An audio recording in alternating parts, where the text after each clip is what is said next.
that everybody is funny. I think if you've laughed, then you understand comedy and you have a sense of humor.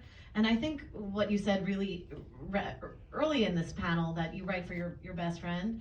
I write for my funniest friend, and I write for my smartest friend, which actually is the same person. I'll never tell him. I think that women are conditioned, and this is just an empirical observation, to take the "you're not funny" criticism and take it to heart. And I have watched men in writers' rooms, in speechwriting rooms, in movie punch-ups, totally let it wash off of them and go on to win Oscars and Emmys. And I myself was somebody who was not the funny kid growing up. I was like the student who had to achieve, and I kept my head down, and I feel like Eugene Levy in Waiting for Guffman, where he was like, I wasn't the class clown, but I sat next to him. And that's genuinely what it was. And I saw that and I was like, that's not funny. But truly it was like the boys were the ones who were funny and were cracking jokes and were getting attention for that. And I will never forget this like Fresh Air with Terry Gross interview with Conan O'Brien that I listened to in high school on my way to school. And she said, "You're so naturally funny."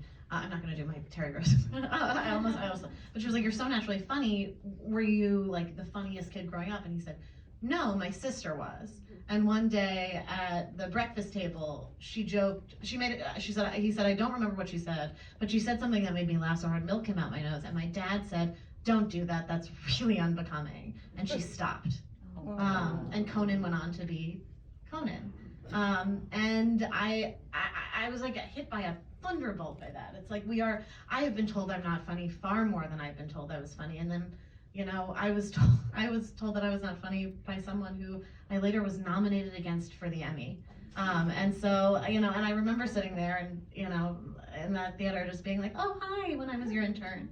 And I lost, but still, I had a ticket, and my mom has framed, and so truly, and so that's just like a little. Sorry to get a little bit preachy, but I do believe everybody is funny if you've laughed. There are people who have never laughed, and that's on them, and that's their journey.